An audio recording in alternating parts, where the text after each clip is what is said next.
everyone, and welcome to the series of Fireside Chats by WomenTech Network. We are inviting phenomenal and outstanding women to inspire you and empower you to grow professionally. Today, we have a special guest. Her name is Alana Karen. She is Google's veteran, award-winning leader, tech leader, and author of the book, The Adventures of Women in Tech, How We Got There and Why We Stayed. She is also a working mom of 3.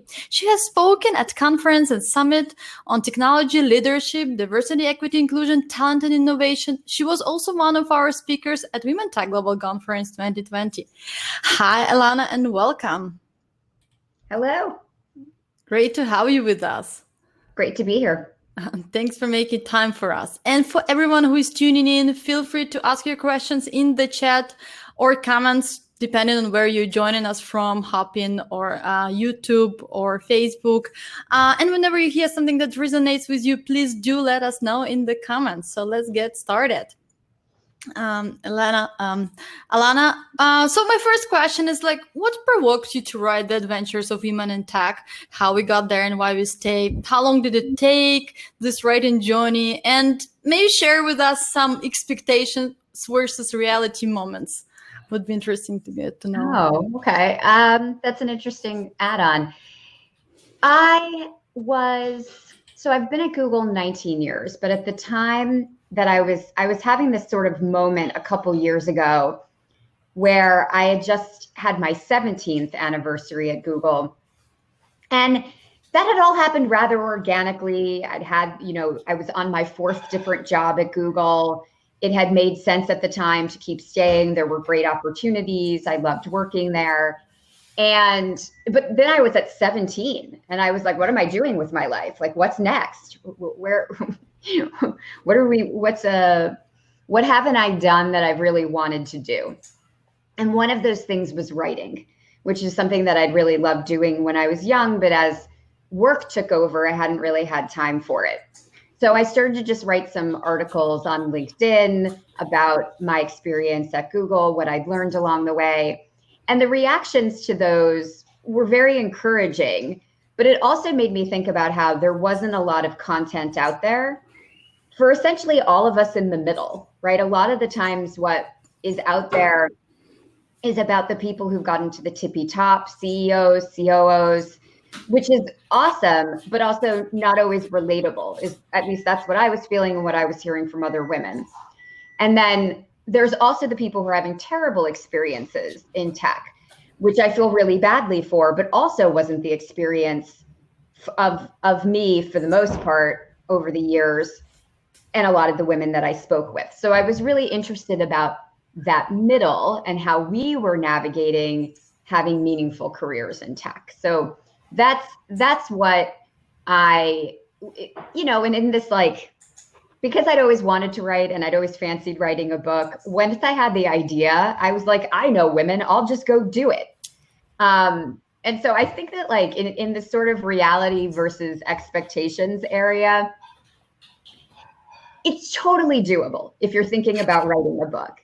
It is an intense amount of work. And I think that I was foolish enough and brave. And, they say CEOs basically have to be, or founders have to be sort of foolish too, brave and foolish. Same thing, because it was just, I went off and I interviewed 80 plus women. I spent all summer doing that. It's been a lot of holidays I worked through. And of course I couldn't have anticipated COVID. But on the other side of it, I will say that it was also very easy in some ways. By the way, my son is making some kind of if you can hear beeping behind me, I can, but it's not. I'm listening to you.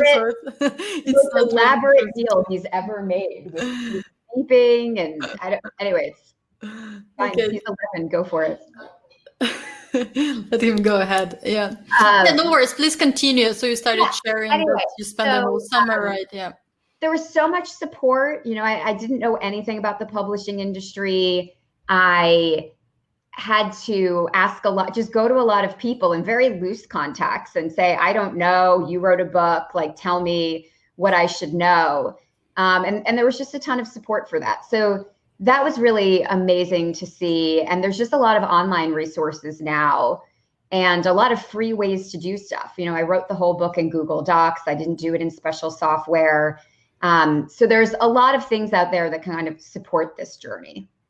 Yeah, interesting. You know, sometimes we have this image that you need to take some time off or quit your job and then start writing a book.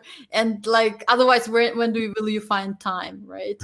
Was that for you? Did you think like that in the beginning, or you knew that, hey, I don't have that much time, so this is the time that I have, and that's how I want to spend it to write my book? It was kind of a mixture. I was deciding that a lot of the work that I'd put into Google in my evening hours, that I would cut that somewhat, right? And I would redevote that to this purpose, which was both something meaningful to me, but also meaningful to the world. And I thought it would also further, of course, women at Google. So there was this holistic win-win-win kind of thing that I was thinking about, and that I thought, this is the most important use of this extra time that I've always spent. So it wasn't exactly, oh, I'm giving up my evenings. I'd always been kind of one of these people to like catch up in the evening on work or do things that I hadn't been doing. And so this was sort of saying like, okay, after the kids go to bed, what's that time, and reallocating it. And that worked pretty well in 2019 when I had my job in a place where it was working out for the most part. There's 2 times a year where we do performance reviews, and then nothing works during that period of time. But for the most part, the greater part of the year, it was working out well. And I would do interviews on the evenings or weekends, and I would write in the evenings and weekends, and it was just chugging along beautifully. And then 2020 happened, and it's just been special. But I will say that I'd already gotten enough writing done that the timing worked out very well. And I've had to cram the end parts of the writing process into very scarce time this year. But I was lucky enough that I'd done the majority of the writing. So I think there's a certain timing to all of this. This is to round up this into an actual answer, because I wouldn't have done it when all my children were younger. I don't think I would have had the mental space and time for it. And it's just so physically fatiguing when they were younger.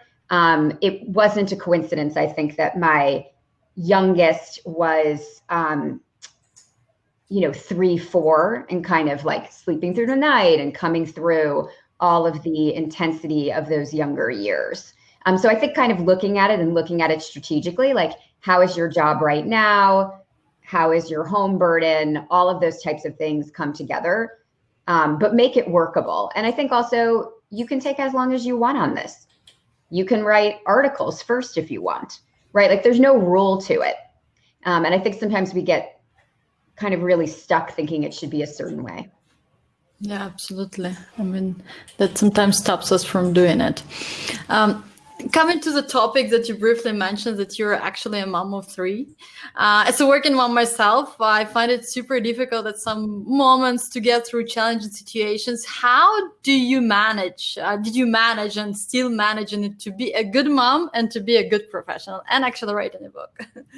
Well, you wrote already, but like... yeah, I'm giving you a look like, I don't know, did I? I mean, I think that's the thing. You're never going to know exactly what your grade is. And that's both the frustrating thing, but I think that's also the thing to acknowledge, right? Like, there is no thing that's going to come down and give you an A+ on this. Like, you're going to have to figure out day by day, how are you going through the various issues, and what are you dropping to make things work today? What will you pick up next week, right? There's a lot about this that's prioritization related.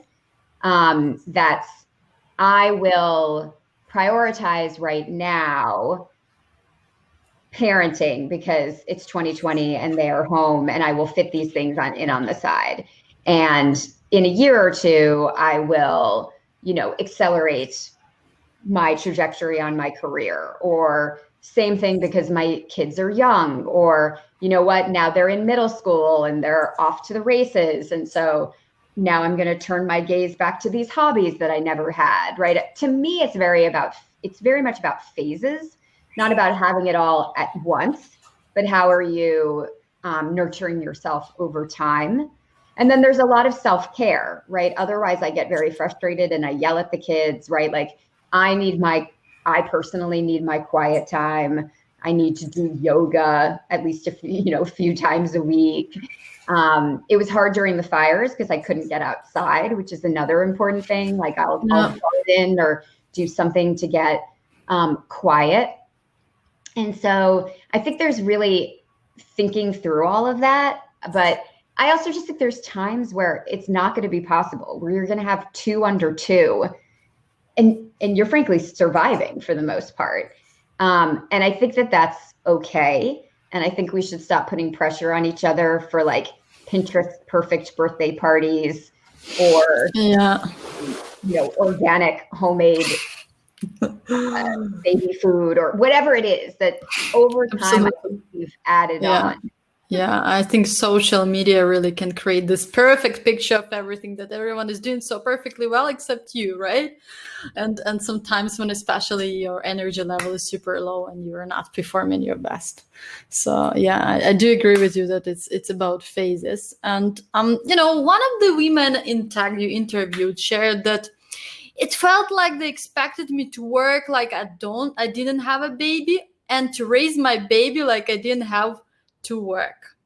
Did you feel like that at a certain point of your career? And how did you cope with the workload and family duties when things get hard? Like in the case with COVID, for example. Well, it's still, of course, ongoing process. Yeah. Yeah. I think it's a real mixed, I think it's really going to vary, I guess, is what I'm trying to say, by where you are. And what I found was if I was in an environment, a culture at work with lots of parents, there was an organic understanding that there would be adjustments and that, for instance, there would be daycare drop-offs or daycare pickups or things I had to get home for or doctor's appointments or whatever it was. And that it was harder in environments where there was less of that, maybe because of choice, but a lot of times just because the environment on the whole was younger and they hadn't reached that milestone yet. And so I think it's really going to vary across tech, how you feel about that. But there's always going to have to be a decision on boundaries and where you set them, what time you hold precious, what time you carve out. I think that's something another woman speaks about, that I do think women find it difficult to do that, but it's very critical to do that, to say, from this hour to this hour is time I spend with my children. And I will catch up in 1 hour at night on emails that you send me or whatever it is. I think that's easier for senior women to do, certainly, than junior women. But I still think it's very important that we try to set those boundaries, and then we see how the culture we're within reacts to them. And if it doesn't work, well, then we think about what that is. Like, how long do we give that culture before we move on from it? Are we willing to bend our boundaries for that culture? But to make it very decisive, because if we just go year after year giving extra time and cranking it in, it does no service to anybody, right? We can't sustain it. We get really fatigued and don't turn in our best work. But also it continues this belief that you could pull off these Herculean tasks and be a mother, right? And invisibly, or do it and be a father. Same thing can apply to men, right? So I think that we owe it all to each other to be very clear about those boundaries.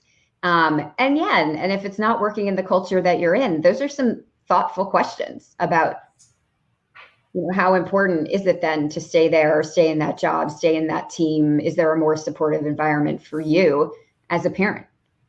Yeah, that's a really good point, because sometimes people feel like that's normal, right?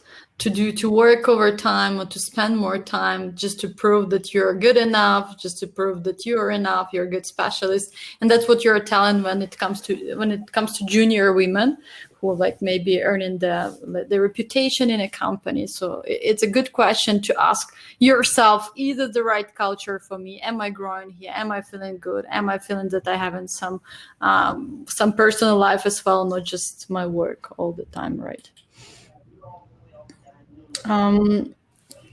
You interviewed 80 plus diverse women who built successful careers in all niches of the industry. How did you find them? And what have you personally learned from all these interviews? Yeah, I mean, I started with, I didn't want to interview just people I knew, but I started with a core set of women who I had encountered in my career that I already knew were a good seed for diverse backgrounds, diverse races, different ambitions, different paths they took, different fields, right? You know, not just engineering, but also non-technical roles from various fields, and also other technical roles. So just trying to really distribute and get a good base. And then I asked all of those women, who should I talk to? And in particular, I was interested in trying to find women who just point blank hadn't worked at Google or weren't at Google, because I wanted to make sure it wasn't just like a book about Googlers. And so over time, I really branched out through that, right? Like every woman I met, it was like a Kevin Bacon game, kind of would introduce me to another woman, and I branched out through that. I also did some, I don't know, I wouldn't call it random, but because I'd been posting articles on LinkedIn, I had engagement there. And so I reached out to some women through that. I posted some questions on LinkedIn, which was a really great way to get some feedback from, again, it felt kind of random, right? Like, you know, tell me what your experience is. Have you ever considered leaving tech? And just kind of seeing organically how that came in. And so it ended up working out. There were a couple times where I had to very specifically say, for instance, let me go find women who have left tech.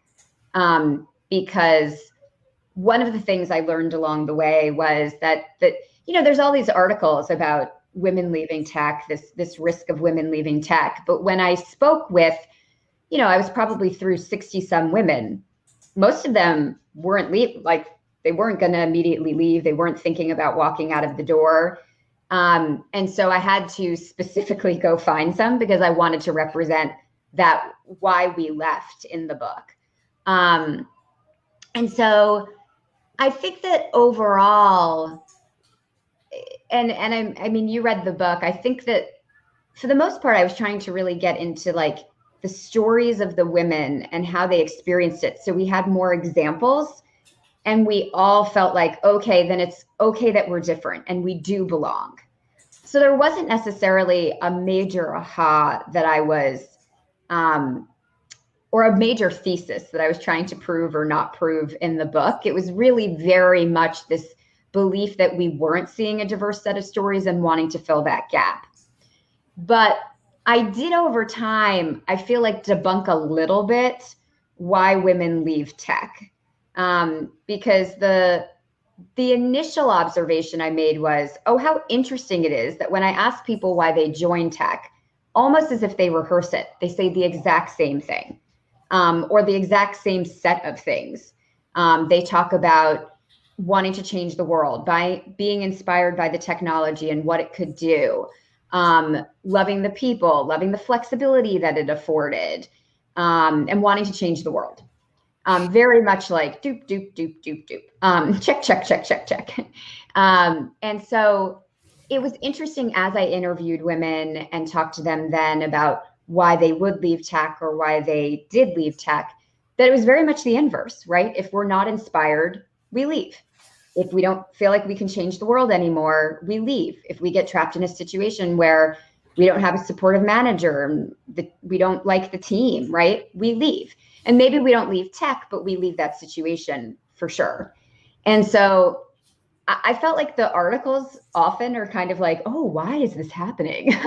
or they talk about more brutal environments. And to me, it was actually this more insidious, quiet thing. What happens when we get in these environments that don't inspire us, or that we don't feel supported, or we feel stuck? And how do we move on and restart our career or go in a different direction? And that was, I mean, I think it wasn't a major, I mean, it didn't surprise me, I wouldn't say, but it, in some ways, calmed me down. I was like, oh, it isn't this mysterious reason women leave. It's formulaic, and we, in fact, could do something about that. Yeah, right. Yeah, I like the diversity of perspectives in the book because women came from different countries, nationalities, backgrounds. It's not just engineers, for example. All kinds of women working in tech. I especially recall now one moment, and one woman said, it was hard for me to get used to consider myself to be a woman in tech because I'm not coding. But actually, I'm a woman and I'm working in tech, and that's why I am a woman in tech. And like, sometimes it takes us a moment to actually realize who we are and that we actually belong in tech, right? And that was kind of an interesting moment for me too. It happens to all of us. I had a friend who was helping me throughout this process write my personal bio that I send to people, et cetera. And it was very hard for me to say, I'm a veteran leader in tech, right? Like, and then I've been at Google for how long? And I've been a director for how long?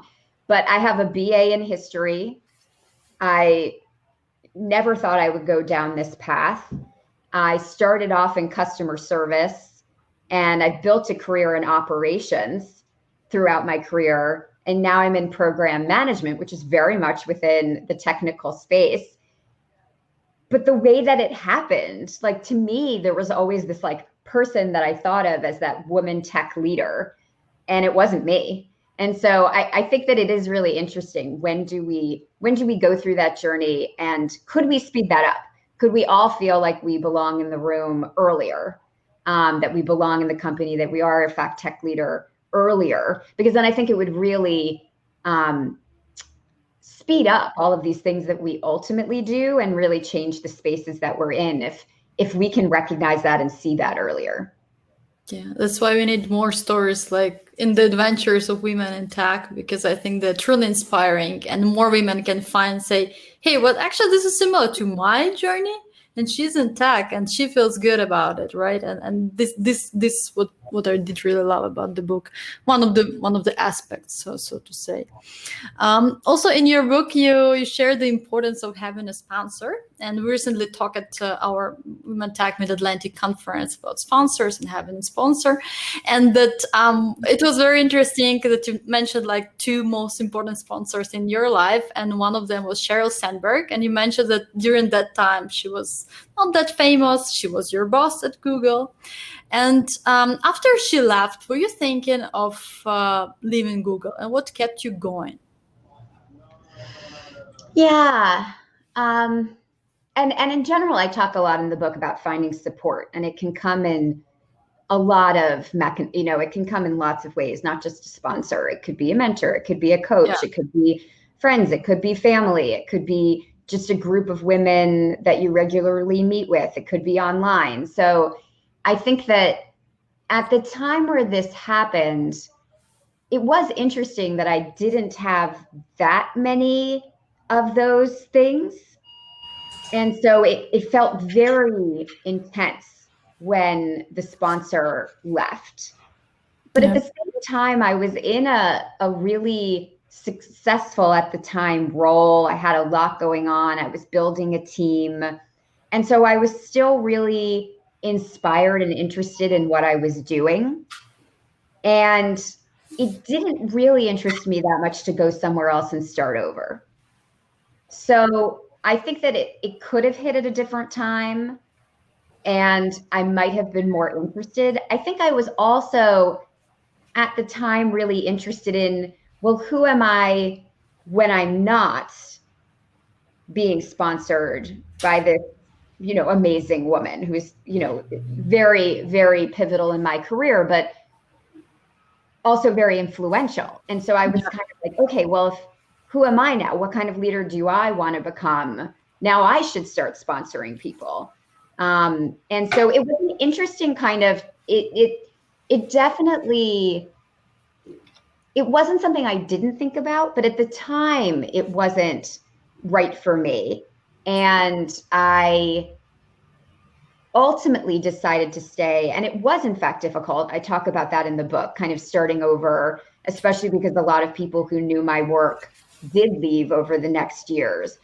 But I found that journey to be very, very interesting. And I continued to be really inspired by Google and the work that I did there. Yeah, I like that. And one of the things that you mentioned in your book also is, and I like the way you put it, that it's been challenging and rewarding. And even if I am complaining, I love it. And how you, like, I know it's been different, right? When you started, it was a startup, and now it's a tech giant, one of the, let's say, it's not let's say, but one of the largest companies in the world and one of the most wanted places to work at. You mentioned also that some women that you interviewed at certain point, like they worked at Google. So my question is, like, what makes Google a good place to work for women, and what do you personally love about it, and what other companies can actually learn and should embrace from the Google's culture? Yeah, I mean, I think it's interesting. We're all a work in progress, and we talk a lot about that in the book. Lots of quotes from women about, like, there's this idea that you come to tech and everything's progressive and you figure it all out, and you won't run into these issues that have hampered our culture for hundreds of years. But that is not true. It is still there. We still function within the society that many of us were raised in, mixing in, cultures from all over the world. And there's a ton of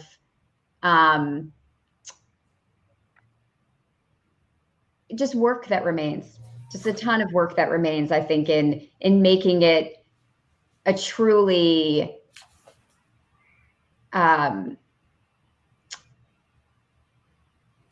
a place where everyone of every type could succeed, right? I think there's still more work to be done there.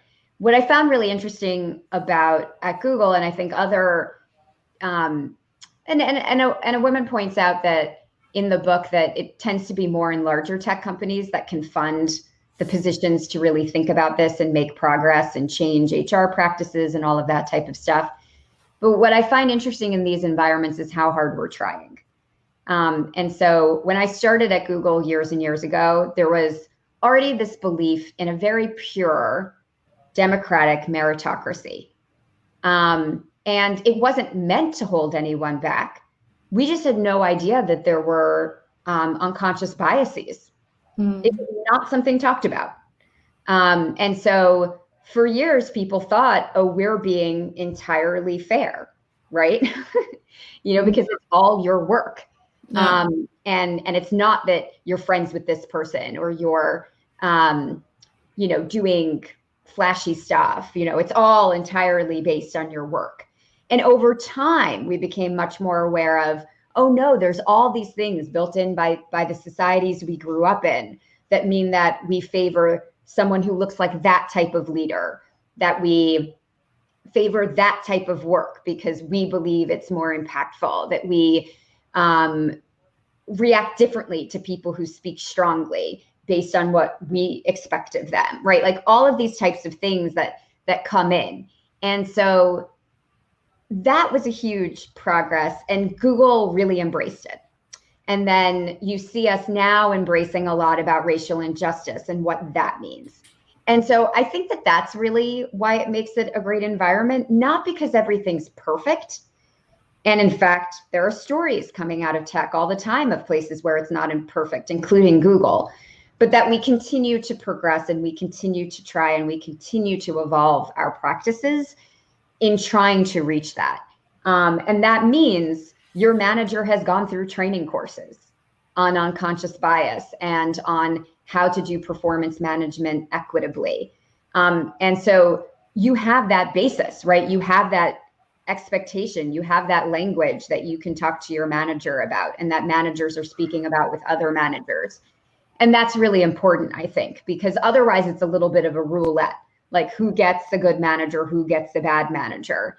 And we want to lessen that, right? You want to lessen that by having these programs across the board and having leadership expect certain things all the way up the chain. So, you know, I can't answer for all of Google, and certainly I've heard stories from, you know, pro and con everywhere, Yeah. Including Google, but I do think it's that effort and it's that spirit of trying, and it's the belief that we should get there. And that's what has kept me really interested in Google, not just in issues like this, but just broadly. You know, we may stumble even in our pursuit of what is good technical solutions, but we continue to try to help the world. Have you considered like leaving tech for good and maybe starting your own company? Not leaving for good, but actually leaving and starting your own company and leaving tech and doing something else, something maybe more creative, something more in a different direction. Yeah. Well, I should have prefaced my previous answer by saying I'm not answering on behalf of Google. That was just my personal answer. Yeah, I mean, I was listening differently in your perspective. All of this is my personal point of view. No, look, I mean, we're having this conversation with you, and I'm interested in your experience and your perspective. And for me, it's for our community, it's important to understand that how can you grow professionally? For example, having 20 years of 20 years in one company, because right now, for example, I feel like many people switch jobs just because they want different experiences. But what if you can have these experiences as one company, right? You don't really need to change companies. You can take different roles in one company, right? So for me, it was important to get to know the culture and how you feel through different stages. Right. And I will add that I was, and I'll segue into the answer of your next question. At various moments where I was ripe for change, I looked around and I was able to find an interesting opportunity in Google. But what if I hadn't? Well, then I might have left Google. And maybe I would have left tech, but a lot of my background is in tech. So likely I would have ended up in another company in tech, or at least in a technical subset of a non-technical company, right? Because of my experience. So I've never seriously considered it. I will say I've had utopian fantasies on days when I'm stuck in a room all day debating something. I'll be like, I just want to move to a farm and raise animals that don't smell, and just have something totally different. But I think that when push has come to shove on my career development and what I want to spend my time on, where I think I can do meaningful work, I've time and time again at decision moments focused on tech, returned to tech. And because Google has been a large company and I've been able to navigate it and find opportunities, stayed at Google. And so I don't know what's in the future, honestly. I've never known what I wanted to be when I grow up. But I think that it was interesting. Even when I started the book journey, I thought, well, maybe this is going to take me out of tech. And instead, I feel like I've navigated even deeper into tech, into the underbelly of what's going on, and talking to all of these women and hearing their stories, and now having this expertise, it's taken me even deeper. So yeah, I don't know. I think there's always a time in my life where I might like to not have the intensity of the work that I do now, but I don't think that's yet. And so what that would mean, would I just dial back hours? What would it mean is still a big question for me. I don't know. But yeah, I have been able to stay, and that's been very special. And I feel very privileged that I've been able to do that. Here comes a question from Tejashri. She asks, because it's connected to what we were discussing, she asked, how have you discovered and utilized unique opportunities to climb higher and higher? And how has your background, which is a BA in history, helped you be where you are today? Yeah, I think that a lot of my career moves, I will say, have been a little bit more like lateral, flat, and then I go up a little, lateral, and then I go up a little, right? Like it hasn't necessarily, there were early years where I kind of went from junior to senior manager very quickly, but then there's been a bit of a plateau. And I think it makes sense to some degree. I'm not angry about it or anything. I grew so quickly in those years, made it to director, and then have had some like growth within that. But there was a lot of catch up to do. Let's put it that way. And so a lot of the reason I say that is because I had one job the early years that I grew very straight up in, got to do a lot of stuff along the way. And because Google was so growing so quickly, it was like riding a rocket ship. And I didn't have to work very hard for that growth, because frankly, I was always somewhat behind, right? Like I was put in a manager job. I didn't know how to be a manager yet. I was a director and I was still catching up on like a strategy that I probably should have made for my team before I started to grow 5 years earlier, right? So there was a lot to do within those years. And I talk about it in articles on LinkedIn. I didn't always do it well. A lot of what I was trying to figure out was how do you do that and not be an entirely grumpy, mean person? How do you give space to your reports to grow?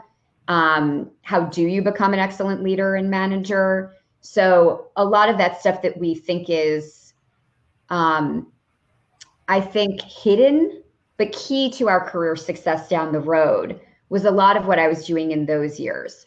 And then I looked for, at my 10-year mark at Google, I looked for something that would really just stretch me and move me into something totally different. And I joined Google Fiber to build out customer support and installs. And that was one of those things that had the duplicative effect of helping me both go upward in my career, but also really mature my skill set in those areas and prove out that I could do something totally different. And so along the way, I've basically always been looking for those things. And to go back to your my history question, I'll say generally that I'm always trying to think about my translatable skills. And when I go to look for those opportunities and I go to talk to people, I'm very much emphasizing that, right? Like, no, I've never been in search infrastructure leading program management before, but here's my translatable skills. Like, here's my stuff that works. And I will say that a history degree has led to, I think it always a certain attention to bias. Like, what are people saying? What are they not saying? Who's dictating this story? That's a lot of what history majors get into. But I think also just a real attention to what's happening, what leads the system. It's some systems thinking, right? Like, what is this that leads to this? And can you see patterns, right? And history tends to repeat. And so I think there's been very much an influence in how I tend to think about that, think about humans, even though I didn't take psychology, think about humans and our tendencies. A lot of that's within history too. And so I think that's really influenced a lot of how I tend to be people focused in my career and try to motivate the people to do great things and figure out what's the environment that either causes people to not do great things or the environment that helps them do great things. Cool. Like that. Coming back to your question, right? The main idea of the book, you said that it's to make you, person who is reading, right, a woman who is in tech, to feel that they belong in tech. The topic of belonging, as the way I see it, it's in a company, it is relatively new. Diversity and inclusion, well, how many years we are talking about it? It's not enough yet if we are not fully embrace the concept and the need of diversity. And do you believe that if companies will strive to create a culture of belonging, let's say all the companies, when they start a company and when they figure out they need it, like the earlier, of course, the better, that we could have a more diverse and inclusive culture in tech? Yeah, I think so. I mean, I will say that this is really hard for humans. Humans are instinctually tribal. We are attracted to the things we understand more. And so I don't think this is going to be easy. And I'm not surprised that we are in the climate that we're in, where we're struggling as a society to accept and understand that there are these differences and inequalities and structural biases that we haven't fully reckoned with. But I do think that if we can focus on the inclusion element a lot, not just on the hiring element of who we hire, but how then they get here and they feel that they are empowered to succeed, and that when they're in a room, they could speak up just as much as anyone else, that their ideas are valued when they offer a different perspective, that in fact, those different perspectives are crucial to our products and our success. I think all of that will add up to a more diverse and inclusive environment, because if you watch, we do have a problem with retention of minorities, even when we hire them. And having seen data that even sort of puts your risks across, there is still an environment where women and other minorities are experiencing companies different than the majority. So lots to do there. And again, I'm not necessarily saying, I think it will be very hard for us to get perfect and live in a utopian society. I think there will always be stories where this there'll always be something, right? There'll always be something. But I think the pursuit of it will get us very far. Yeah, it's about the journey and striving to get there, right? You know, when it comes to speaking up and asking questions, when mulling over the advice to younger self, you shared in the book that you would tell your younger self, just ask. What were some of the questions you didn't ask because you were afraid? Maybe you cannot recall them right now, but maybe something comes to your mind where you thought that's probably super stupid, like you just were quiet, but actually that wasn't, maybe. Yeah, I mean, I don't remember, like, you know, I think there's tons of times in meetings where we don't speak up and then someone says the thing we were thinking. Yeah. Oh, I just said that. And so I don't remember those. Those definitely happened to me. Over the years, I've become quite more outspoken, so they happen less and less. Yeah. I tend to now be the person in the room who just embraces that I'm the person that brings different perspective and speak up. But that took me years. And I'm hoping that we can start to speed that up, because I think that we all could offer much more if we felt like we could do that earlier. But what I do remember are moments in my career where I was wondering why I wasn't being, you know, someone wasn't offering me an expanded role or considering me for something, and I didn't ask. So I remember that I was leading a successful effort already, and there was a similar effort, different function, if you will, but still a similar type of thing that you would manage, a similar type of team. And I was like, you know, kind of, why aren't they thinking about me? Like, how does one get on their radar? And I was like sitting around, like, and I just didn't know. And I talk about in the book, like, having a hangover of complacency in my life, because I was raised without a lot of money, and I just didn't know how to navigate these things, right? It all seemed so unachievable and unobtainable that I think I didn't learn a basic tool set that maybe people who believed they could get things would have formed earlier in their life, right? Like, oh, just this boldness to ask. Yeah, I can do that. I can become, of course, this person. I can take that role, right? Right. I could sit there. That's right. So yeah. I was waiting for someone to crown me, not knowing that other people were asking Other people were saying, hey, I would be interested in that, or have you thought about me for this, or whatever it is. And there was just this secret that I didn't know. And so, yeah, so I really encourage people to ask now. You will get no's.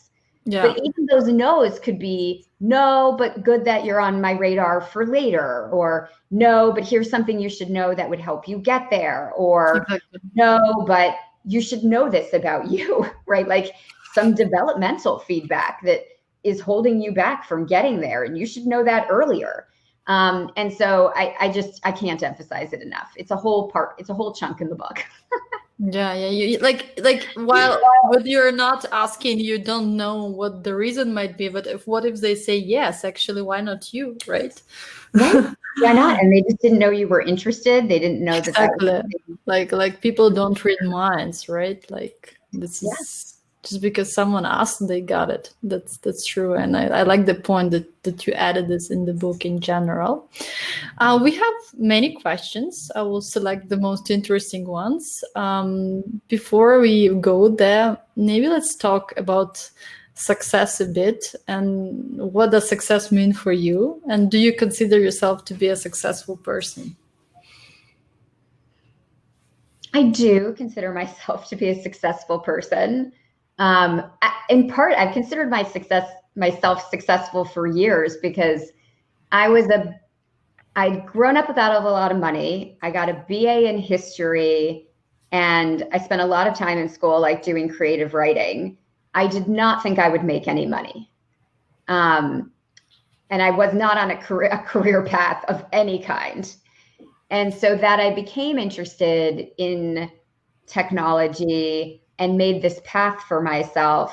I considered myself successful for years. I will say the bar was very low. And so I talk in the book about some issues I had later with ambition and where I would go from there. But I've felt very successful, reaching a standard of life that I did not think I would have based on where I started.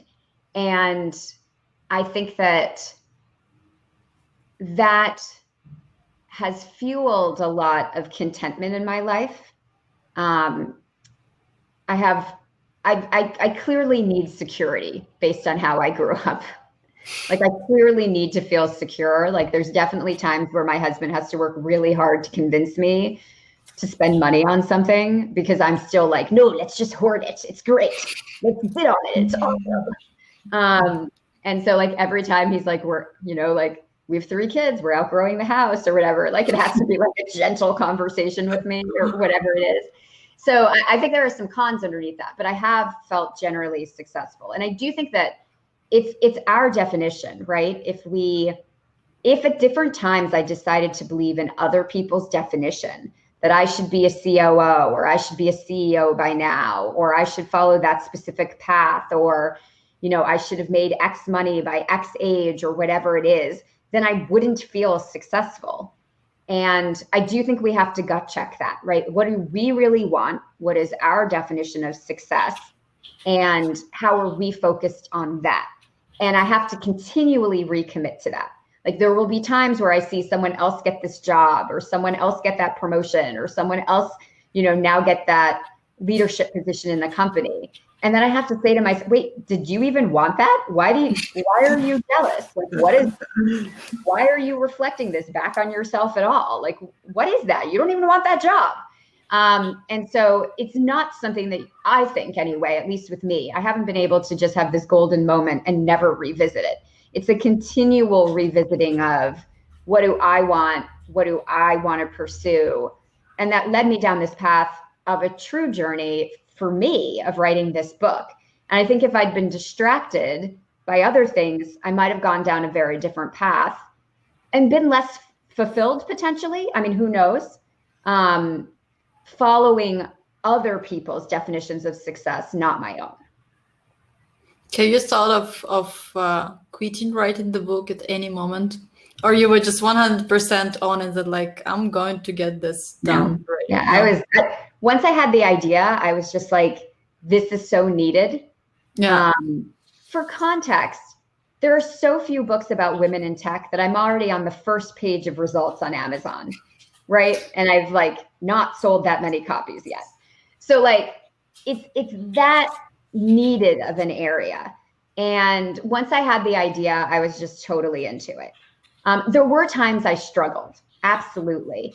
And for instance, I would get tired of transcribing the interviews, which I did through, there's great technology to automate transcribing them, but you still have to go back and fix them and decide what you're going to take from them. And I would get burnt out on that. So then I would just let myself write whatever I wanted to write. And then eventually I would go back to the transcriptions. And so you do have to figure out how to pace yourself for sure. But no, once I felt the value of it, I just was gangbusters on it. Yeah. Good that you did. I think the book is really cool, and I think people who are listening to us should read it. And I think everyone can find something that will resonate with them. And the book is already available for pre-orders, so we'll share also the link. And I'd like to check. And in fact, the ebook releases tomorrow, right? Like the 23rd. Yeah. Okay, cool. Super excited about that. Let's take some questions that here people asked. So here's a question from Amisha.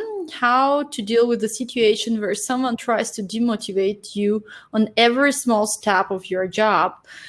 When they try to insult you and your work, especially when the demotivator is a woman.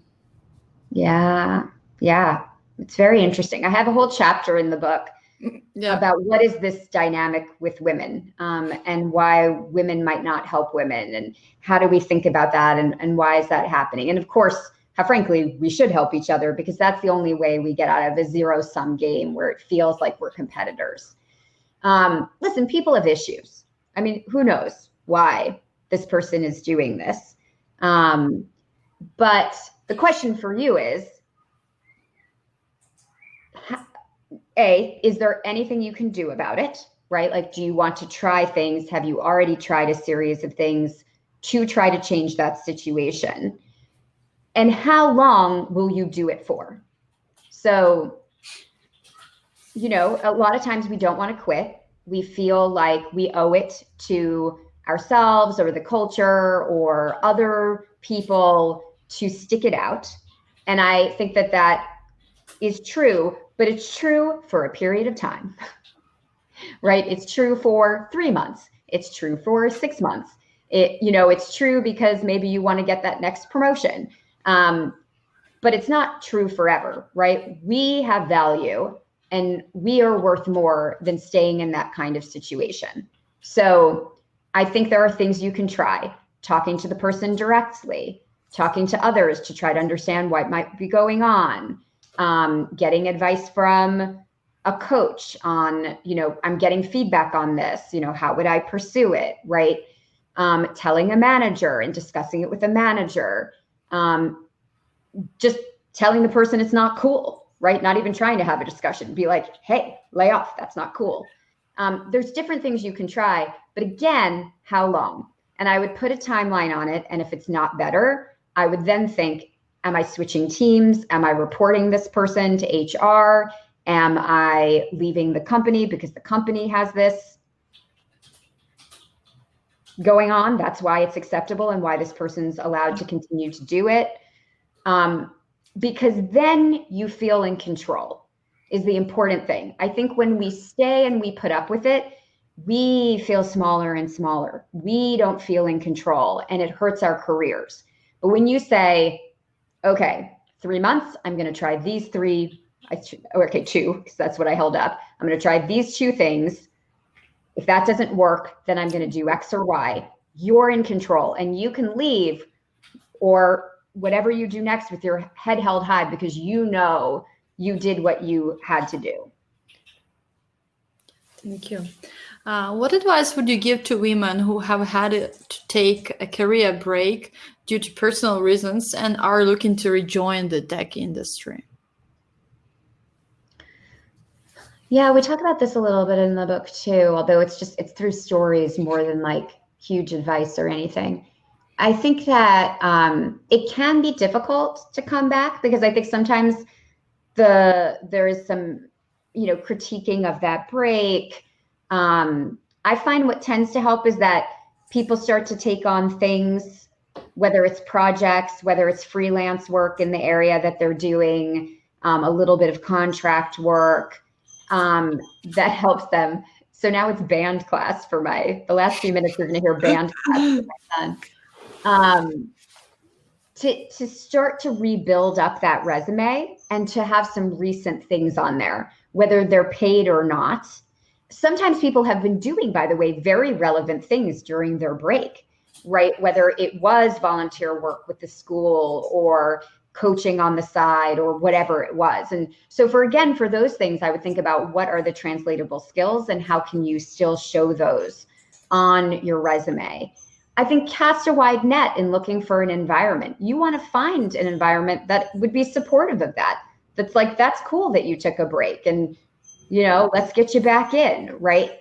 And so that may take a little bit of time to do that, and trying sort of different levels of jobs, different kinds of things, right?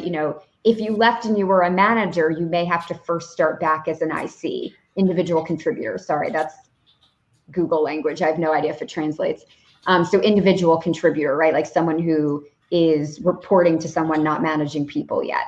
So you'll have to try some different things, but I definitely suggest some things to kind of get you back in there, and start to rebuild out, that resume and show some recency in whatever field it is, right? So if you're doing program management, do some volunteer program management, be able to say you were doing program management, for example. Web development, you can do it for an organization, a nonprofit, right? And get that back on there. And so I think that just starts to get you in front of recruiters more easily, get staffing back because they see that recent work, and it gets you going. There's also classes, by the way. That's totally up to you if you want to refresh your skill set. Tons of online classes at this point, tons of different environments you can do that, whether it's like an actual college environment versus one of these sort of tech focused training courses. And often, even if you can't afford them, there's scholarships for them. So lots of avenues there. Cool, thanks. There are more questions. What would be the best way to connect with you? Is it on LinkedIn, Twitter? If people want to ask them. LinkedIn is great. You can find more about the book at adventuresofwomenintech.com. Yeah, we'll share the link also. That also has a Gmail address, adventuresofwomenintech@gmail.com. So very easy to remember. So any of those ways. LinkedIn is great. I'm there. Twitter, I'm there, right? Like I'll see anything. Yeah, cool. Thanks. One last question from me before we go is, I know you asked this question to women that you interviewed, and I liked it so much, so I decided to ask you. If you could change one thing about working in tech, magic wand style, what that would be? I know with your book, you're already changing. I know, and the whole time, it's so funny. The whole time I was asking that question, I was like, I really better think about this and have a good answer. I think the best one that I've come up with, and I say it in the book a little bit, but I would love women and other minorities to be able to own their awesome earlier and feel like at 20, 25, they can speak up in the room. At 25, 30, they could manage people, that they could be that leader 5, 10 years earlier than they think that they can. Because I think that will really change the dynamic in tech as well as other fields. And I'm really interested in how do we get there, right? In a society that often has trained us the opposite. How can we flip that and get more of us in the room, get more of us speaking up? That would be, if I had a magic wand, I would just instantly change that. That's wonderful. Thank you very much. For everyone who is listening to us, we shared on Hopin, we shared here the link to pre-order the book. And more information we'll be sharing. Also, we have an article where you can find also about Alana's book. Alana, thank you very much for this super interesting chat. I did really enjoy it, and as well as I did enjoy reading your book. As I told you, I just couldn't put it down. It was so interesting, and I learned a lot. And I think every woman can find something new, something that she would say, hey, now I know the answer. And I think I would highly recommend everyone who is listening to us, and especially if you're a woman in tech, to read it. And now the networking era is already on. Alana, if you have time, stay with us. Everyone who is unhappy, you can go and do one-on-one networking and connect with people who are here. People are thanking us, telling great advice and lots of inspiration. Thank you, Magda. Thank you very much, everyone who joined us. And wishing you a great day. Alana, thank you very much. I'm wishing you a great day. Success with the book. Looking forward to seeing you at our events, speaking at our events. And I know that you have on your personal website, you have many events planned. Super excited for you. Thank you very much for your time. And see you. Thank you. Bye-bye. So thank you very much, everyone. Alana just wrote that she has to run, but I encourage you to take time if you have, and to go to do one-on-one networking, to connect with like-minded people from our community. And I'd like also to take a moment to announce that we are going to have WomenTech Global Awards on December 3rd, in case you didn't see our update on LinkedIn, Twitter, Instagram, Facebook, my personal page. I'm super excited about that. The nominations are already open. We have many cool categories that you can find a spot maybe for yourself or the woman that you admire. They will be open until 29th of October. So feel free to nominate an exceptional woman you look up to, if you think she's awesome. And because I know that many women probably will be also shy to nominate themselves. On one hand, you should nominate yourself if you feel like you deserve the award. On another hand, it's good to put people forward who maybe are too busy working and don't always have no time to notice how cool they are and to empower each other. So take this moment. We'll be back in 2 weeks, right? With another cool fireside chat, and more updates are coming. You can also check out, we post regular content on our blog, WomenTech blog, including the list of the books to read this fall. Cold days, cold nights are coming, and it's good really to have something to warm to read and to inspire yourself, to empower yourself to grow professionally. Thank you very much for your attention. Let us know in the comments how you enjoyed this chat. What was your favorite moment? What have you learned? Super excited to hear that. And goodbye. See you online.